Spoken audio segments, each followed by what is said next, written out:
Hey everybody, welcome to my channel, Such is Life. On this channel, I will be talking about my life experiences, but more specifically, the realities of life.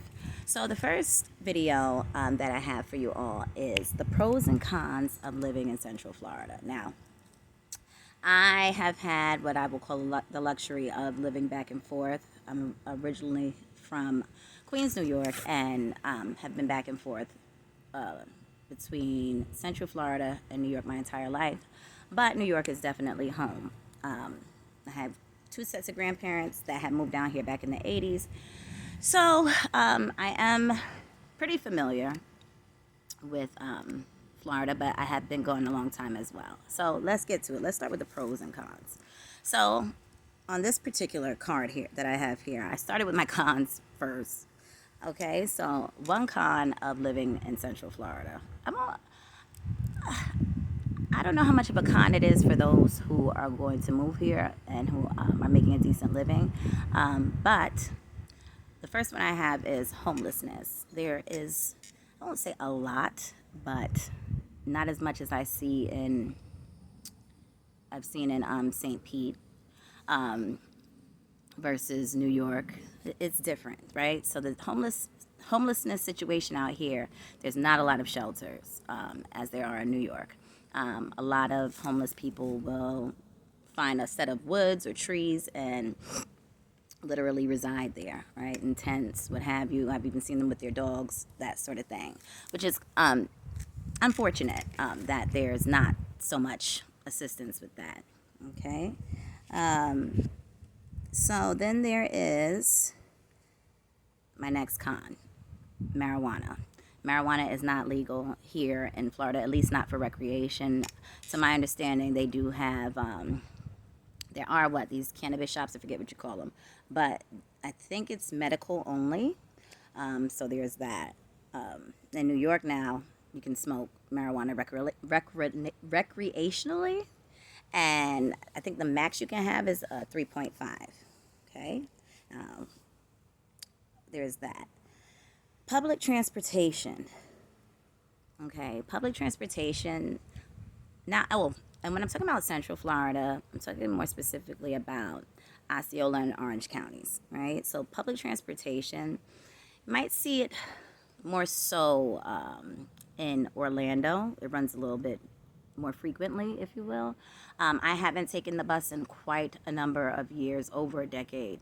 But I do know when I was taking it, it was ridiculous. Like if you missed the bus, at that time it was only coming once an hour, going straight downtown and to downtown Orlando. And if you missed the bus, if the bus was late, I should say, if the bus was late, it will literally drive right past you and you have to wait for the next bus. I experienced that.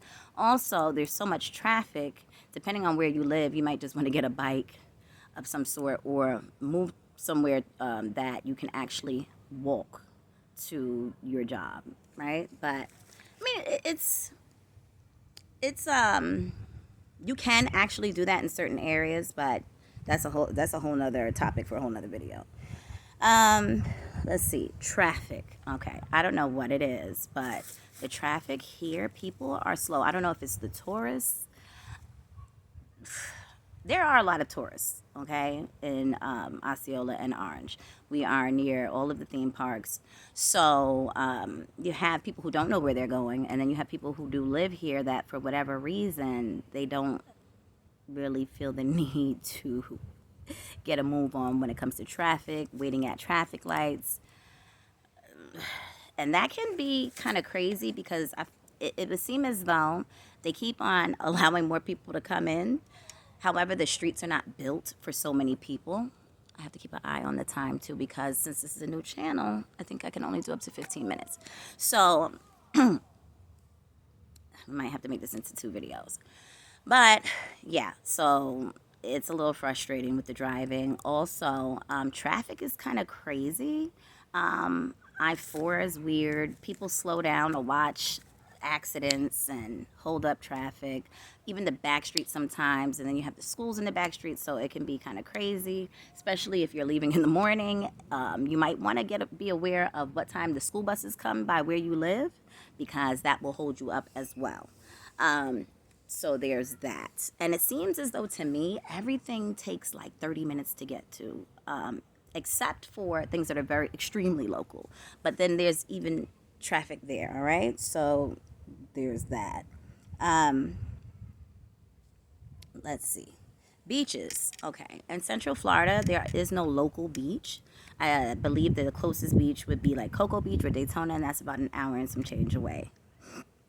Plus, I'm not really a fan of Cocoa Beach. Haven't been there in years, but it's darker water. Not really my cup of tea. So there's that. Also, lakes. There are lakes everywhere, and the rule of thumb is in every body of water, there's more than likely gators, all right? And sometimes you'll see now I'm kind of annoyed now, kind of paranoid, because gators can kind of pop up anywhere. I've had people tell me that they've seen them locally over here when they're walking past the lake to get to the main street. Okay, so be mindful of that. There was even a story my grandmother told me many years ago that these parent had taken her children to the bus stop this particular day instead of letting them walk, and thank God that she did, because there was a gator, literally a gator, at the bus stop. Okay, so be mindful of that. And if you love gators, you can go to Gatorland. Yes, there is a park or whatever, a form of entertainment of gators. Okay, in Gatorland. There's that. Let's see. There aren't really any diners. And me being from New York, I love diner food. I just love it. So, and especially late night, that kind of thing. They have Denny's. I'm not sure if Denny's is 24 hours, but it's not a diner. It's not like a real diner to me. But on the other hand, there are a lot of restaurants. Okay. Let's see. Dating in Central Florida. Okay, so if you are melanin rich, a so-called black person, but an American, right? More specifically, I mean, if you're just brown altogether and you don't speak Spanish, in Osceola, your options are scarce if you are attempting to date other melanin rich people. In certain areas, it's diverse, but to me, it's also very separated, okay? So it's interesting because in Orlando, there are more melanin rich people, right? So, but you really have to be careful about where you go to live, especially if, well, let me not even go there yet, but to stick on the topic of dating, I still haven't found, and mind you, my grandparents, both sets, moved to Florida in different areas in the early 80s. And it is just very different from New York. The people are very different. Dating is very different. And a lot of the time, people have grown up together, been in the same schools together, that sort of thing. But not as much as like St. Pete, which is a whole nother video. So dating, I still haven't found where the melanin rich people hang out. Not hang out, but like where they actually go. Even though I don't go out that much, but that's a whole nother story. So there's that. Let's see what else we have here. Late night food. You can get Uber Eats, but it can be kind of limited, right? Also, now, not to mean to be disrespectful or anything, but there are a lot of Spanish-speaking people in Osceola. I mean, really throughout Central Florida, right? And a lot of I don't want to say a lot of the time, but many times you can pull up to a fast food restaurant or even in a local Walmart. Certain places, Dollar Tree, you will have somebody there that does not speak English, which can be a little bit frustrating. So there's that. And I don't have anything against Spanish-speaking people. My grandmother is a whole Puerto Rican, and so there's that. I don't speak Spanish fluently, and but I notice it's interesting too because you'll see a lot of the younger generations, that may come from a, lack of a better word, a Latino background, right?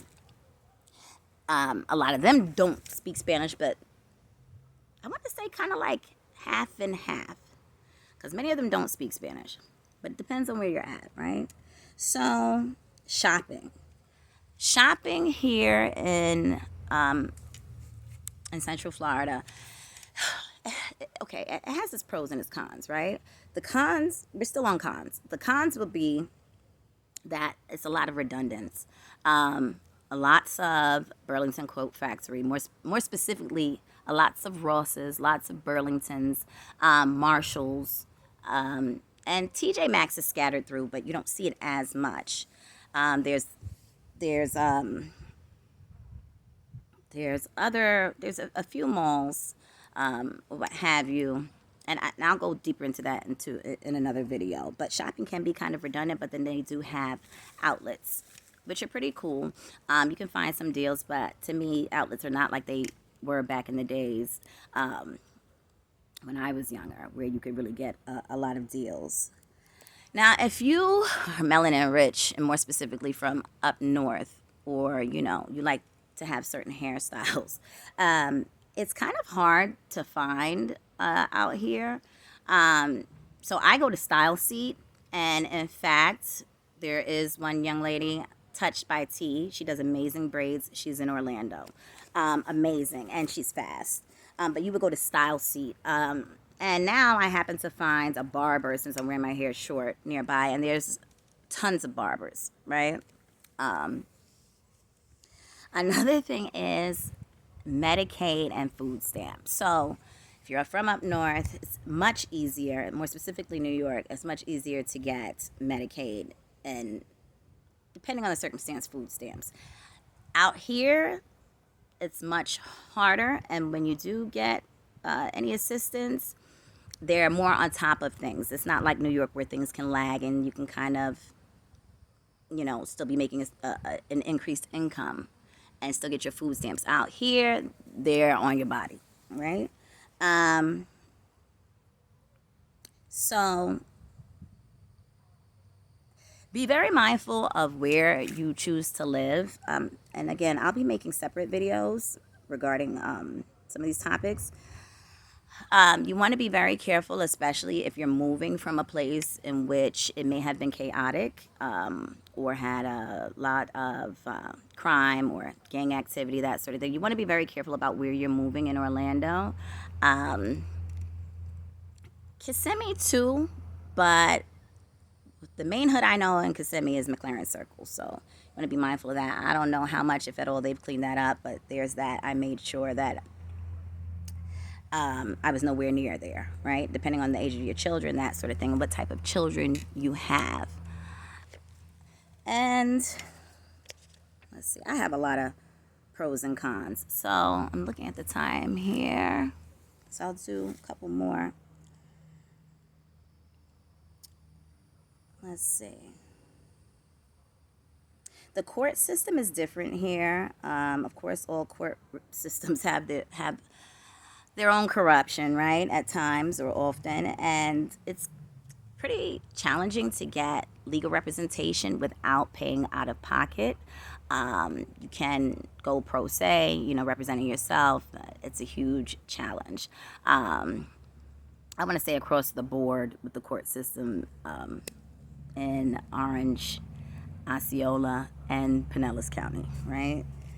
So be mindful of that, and also be mindful that a lot of these attorneys out here, you have to be very careful with, because they will take your money and not sincerely work on your case sometimes. And I won't even elaborate on that. That's a whole nother video.